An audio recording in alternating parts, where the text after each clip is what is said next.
अस्सलाम वालेकुम नाज़रीन। ਅੱਜ ਅਸੀਂ ਫਿਰ ਆਵਾਮ ਦੀ ਆਵਾਜ਼ ਦੇ ਨਾਲ ਆਏ ਤੇ ਆਵਾਮ ਦੀ ਆਵਾਜ਼ ਦੇ ਵਿੱਚ ਕੋਈ ਗੱਲਾਂ ਕੀਤੀਆਂ ਜਾਣ ਤੇ ਬਾਬਾ ਦਿਲਬਰ ਜਿਹੜਾ ਨਾ ਉਹ ਫਿਰ ਚਾਹੁੰਦਾ ਕਿ ਗੱਲਬਾਤ ਅੱਜ ਕੀਤੀ ਜਾਏ ਤਾਂ ਕਿ ਪਤਾ ਲੱਗੇ ਕਿ ਕੰਮ ਹੋ ਰਹੇ ਨੇ ਜਾਂ ਨਹੀਂ ਹੋ ਰਹੇ। ਮਰੀਮ ਨਵਾਜ਼ ਸਾਹਿਬ ਨੇ ਜਿਹੜਾ ਇੰਤਜ਼ਾਮ ਕੀਤਾ ਸਾਡੇ ਹੱਥ ਸਫਾਈ ਦਾ ਪੰਜਾਬ ਉਹ ਜਨਾਬ ਅੱਜ ਉਸ ਸੁਥਰੇ ਪੰਜਾਬ ਤੇ ਗੱਲ ਹੋਈ ਇਨਸ਼ਾਅੱਲਾ। ਹਾਂਜੀ ਬਾਬਾ ਜੀ, ਕੀ ਹਾਲ ਹੈ ਤੁਹਾਡਾ? ਠੀਕ ਹੋ? ਸਿਹਤ ਠੀਕ ਹੈ? ਕੀ ਕਹਿਣਾ ਚਾਹੁੰਦੇ ਹੋ? ਅੱਜ ਪੀਰਾ ਫੋਸ ਸਾਡੇ ਮਹੱਲੇ ਦੇ ਵਿੱਚ ਆਈ। ਮੈਂ ਨਾ ਅੱਜ ਆਇਆ ਨਾ ਡਾਲਾ ਇੰਜ ਘੁੰਮੇ ਨੇ ਨਾ ਸਾਈ ਥਾਂ ਥਾਂ ਤੇ ਕੂੜੇ ਨੂੰ ਇੰਜ ਨਾ ਚੁੱਕਿਆ, ਨਹੀਂ ਤੇ ਇੱਥੇ ਗੰਦ ਪਿਆ ਗਲੀਆਂ ਦੇ ਵਿੱਚ ਬਹਿਣੀਆਂ ਉਤਰਾਂ ਗਾਰੇ ਨਾਲ ਭਰੀਆਂ ਨੇ। ਅੱਜ ਤੇ ਥੱਲੇ ਵੜ ਵੜ ਸਾਫ਼ ਕੀ ਕਰਦੇ ਰਹੇ ਨੇ। ਕੀ ਸਮਝਿਓ? ਮੈਂ ਨਾ ਜਦੋਂ ਵੀ ਨੂਨ ਲੀਗ ਦੀ ਘੁੰਮਦਾ ਹੀ ਨਾ ਕੰਮ ਬੜੇ ਸਾਫ਼ ਕੀਤੇ ਨੇ। ਕੀ ਸਮਝਿਆ? ਸਿਰਫ ਦੂਜੀਆਂ ਘੁੰਮਤਾਂ ਜਿਹੜੀਆਂ ਘੁੰਮਤ ਰਹਿਣ ਨਹੀਂ ਦਿੰਦੀਆਂ। ਠੀਕ ਗੱਲ। ਇਹਨਾਂ ਦੀ ਮਿਹਰਬਾਨੀ ਹੈ। ਕੋਈ ਥੋੜਾ ਜਿਹਾ ਮਜ਼ਦੂਰਾਂ ਦੇ ਖਿਆਲ ਕਰਨ, ਮਜ਼ਦੂਰਾਂ ਨੂੰ ਗਾਲੇ ਖਲੋਣ ਨਹੀਂ ਦਿੰਦੇ। ਜੇ ਕੋਈ ਖਲੋਂਦਾ ਮਸੂਬੇ ਮਾਰ ਕੇ ਪਾੜੇ ਜਾਂਦੇ ਦੁਕਾਨਾਂ ਢਾਹ ਕੇ ਥੋੜੀਆਂ ਜਿਹੀਆਂ ਪੀਹਾਂ ਕੰਨ ਜਾ ਰੋਡ ਖੁੱਲਾ ਹੋ ਜਾਂਦਾ, ਕੋਈ ਜਗ੍ਹਾ ਦੇਣ। ਠੀਕ ਹੈ। ਬਹੁਤ ਪਰੇਸ਼ਾਨ ਹੈ ਆਵਾਮ ਕੋਈ।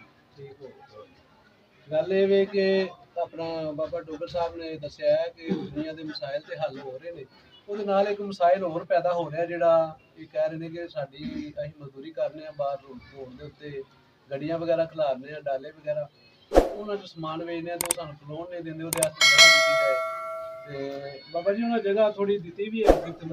ਪੰਜ ਡਾਲੇ ਟਾਸ ਖਲਾਉਂਦੇ ਨੇ ਤੇ ਦੂਜੇ ਕਿੱਥੇ ਜਾਣ? ਇਹ ਵੀ ਗੱਲ ਠੀਕ ਹੈ ਜੀ। ਉੱਥੇ 5 ਡਾਲੇ ਸਿਰਫ ਖਲੋਂਦੇ, 10 ਡਾਲੇ ਖਲੋਂਦੇ ਨੇ ਤੇ ਬਾਕੀ ਡਾਲੇ ਕਿੱਥੇ ਜਾਣ? ਉਹ ਕੁਛ ਲੋਕ ਵਿਚਾਰੇ ਘਰਾਂ 'ਚ ਬੈਠੇ ਨੇ। ਠੀਕ ਹੈ। ਇਹਦੇ ਨਾਲ ਹੀ ਅਸੀਂ ਬਾਬਾ ਆਪਣਾ ਦਿਲਾਵਰ ਸਾਹਿਬ ਨੇ ਉਹਨਾਂ ਨਾਲ ਵੀ ਗੱਲ ਕਰਨੀ ਆ, ਉਹ ਕੀ ਕਹਿਣਾ ਚਾਹੁੰਦੇ। अस्सलाम वालेकुम जी। वालेकुम सलाम जी। बाबा जी की हाल है? अल्हम्दुलिल्लाह। ਤੁਸੀਂ ਸੁਣਾਓ ਜਨਾਬ? ਰਾਤ ਨੂੰ ਖਰੀਏ ਤੇ बाबा जी की कहना चाहते हो ਤੁਸੀਂ ਆਪਣੇ? ਮਾਸ਼ਾਅੱਲਾ ਜੀ, ਸਾਡੀ ਹਕੂਮਤ ਜਿਹੜੀ ਬਹੁਤ ਅੱਛੀ ਹੈ। ਮੀਆਂ ਨਵਾਜ਼ ਸ਼ਰੀਫ ਸਾਹਿਬ ਜੀਨੀਅਰ ਆਏ ਨੇ, ਉਹਨਾਂ ਨੇ ਪੰਜਾਬ ਦੇ ਵਿੱਚ ਬੜੇ ਬੜੇ ਕੰਮ ਕੀਤੇ ਨੇ। ਵੀਰਾਂ ਦੇ ਵਿੱਚ ਉਹਨਾਂ ਬਹੁਤ ਕੰਮ ਕੀਤੇ ਨੇ। ਇਸ ਤੋਂ ਅੱਛੀ ਹਕੂਮਤ ਕਿਸੇ ਦੀ ਸਾਡੇ ਨਜ਼ਰਾਂ 'ਚ ਤਾਂ ਕੋਈ ਹੈ ਹੀ ਨਹੀਂ ਸਕਦੀ ਤੇ ਨਾ ਕੋਈ ਹੈ ਤੇ ਨਾ ਕੋਈ ਆਣੀ ਹੈ। ਠੀਕ ਹੈ। ਅਸੀਂ ਮਜ਼ਦੂਰ ਬੰਦਿਆਂ ਦਾ ਵੀ ਖਿਆਲ ਰੱਖਦੇ ਨੇ ਤੇ ਉਸ ਤੋਂ ਬਾਅਦ ਇਹ ਕਿ ਮਹਿੰਗਾਈ ਦੇ ਵਿੱਚ ਜਿਹੜਾ ਨੇ ਇਸ ਟਾਈਮ ਤੇ ਬਹੁਤ ਟੰਗਿਆ ਇਹਨਾਂ ਨੇ ਤੇ ਆਟਾ ਜਿਹੜਾ ਤਕਰੀਬਨ 2000 ਦਾ ਥੈਲਾ ਜਿਹੜਾ 10 ਕਿਲੋ ਦਾ ਮਿਲ ਰਿਹਾ, ਉਹ ਹੁਣ ਸਗੋਂ 2200 ਦਾ ਸੁਣਾ ਰਹੇ ਨੇ। ਇਹ ਮਿਹਰਬਾਨੀ ਕੋਈ ਸ਼ੁਕਰ ਜਿੰਨੇ ਮੂੰਹ ਨਹੀਂ ਗੱਲ। ਹਾਂਜੀ, ਜਿੰਨੇ ਮੂੰਹ ਨੂੰ ਨਹੀਂ ਗੱਲਾਂ। 900 ਰੁਪਏ ਦੀ 1000 ਰੁਪਏ ਦੀ ਹਾਂਜੀ, ਪਰ ਇੱਥੇ ਨਹੀਂ ਦੇ ਰਹੇ। ਦੁਕਾਨ ਵਾਲੇ ਜਿਹੜੇ ਉਹ ਕਿੰਨੇ ਦੀ ਦੇ ਰਹੇ ਨੇ। ਦੁਕਾਨ ਵਾਲੇ ਨੂੰ ਚੈੱਕ ਕੀਤਾ? ਹਾਂ, ਦੁਕਾਨ ਵਾਲਿਆਂ ਨੂੰ ਚੈੱਕ ਕੀਤਾ ਜੀ। ਦੂਸਰੇ ਨੰਬਰ ਤੇ ਮਰੀਮ ਨਵਾਜ਼ ਸਾਹਿਬਾ ਦੀ ਬਹੁਤ ਮਿਹਰਬਾਨੀ ਹੈ और ਸਾਡੇ ਮਹੱਲੇ ਦੀ ਬਹੁਤ ਸਫਾਈ ਹੋ ਰਹੀ है और अच्छे बाप की बच्ची है और अच्छा काम कर रही है। अपना किरदार बहुत अच्छा वहा रही है।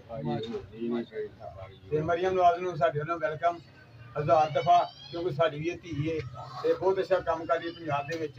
ਤੇ ਅਸਲਾਮ ਅਲੈਕੁਮ। ਲੋ ਜੀ, ਆਪਣਾ ਬਾਬਾ ਦਿਲਾਵਰ ਸਾਹਿਬ ਇਹਨਾਂ ਵੀ ਤਾਰੀਫ ਕੀਤੀ ਹੈ ਕੰਮ ਦੀ ਮਾਸ਼ਾਅੱਲਾ। ਕੈਮਰਾ ਮਾਰ ਕੇ ਅੱਲਾ ਕੀਤਾ ਕਿ ਅੱਛੇ ਕੰਮ ਹੁੰਦੇ ਰਹਿਣ। ਉਹਨਾਂ ਵਿੱਚ ਥੋੜਾ ਮੁਤਾਲਬਾ ਇਹ ਹੋਇਆ ਕਿ ਉਹਨਾਂ ਕਿਹਾ ਕਿ ਮਹਿੰਗਾਈ ਨੇ ਸਾਡਾ ਲੱਕ ਤੋੜਿਆ, ਮਹਿੰਗਾਈ ਨੂੰ ਥੋੜਾ ਖਿਆਲ ਕਰੋ। ਮਹਿੰਗਾਈ ਨੂੰ ਪਿਛਲੇ ਦਿਨਾਂ 'ਚ ਬਿੱਲ ਬਹੁਤ ਜ਼ਿਆਦਾ ਆ ਗਿਆ, ਬੜਾ ਪਰੇਸ਼ਾਨ ਹੋਇਆ। ਇਸ ਵਾਸਤੇ ਮੈਂ ਤੁਹਾਨੂੰ ਥੋੜਾ ਦੱਸਿਆ ਕਿ ਮਹਿੰਗਾਈ ਨੂੰ ਕੰਟਰੋਲ ਕਰੋ ਤੇ ਮਿਹਰਬਾਨੀ ਕਰੋ ਤੇ ਕੋਸ਼ਿਸ਼ ਕਰੋ ਕਿ ਇਸ ਆਵਾਮ ਨੂੰ ਖੁਸ਼ ਰੱਖਣ ਦੀ ਕੋਸ਼ਿਸ਼ ਕਰੋ, ਕੋਈ ਪਰੇਸ਼ਾਨ ਨਾ ਰਹੇ। ਇੰਸ਼ਾਅੱਲਾ ਮਿਲਾਂਗੇ ਅਗਲੇ ਪ੍ਰੋਗਰਾਮ ਤੇ ਤੁਹਾਨੂੰ ਫਿਰ ਦੁਬਾਰਾ ਇੰਸ਼ਾਅੱਲਾ ਕੋਈ ਨਾ ਕੋਈ ਨਵੀਂ ਵੀਡੀਓ ਲੈ ਕੇ।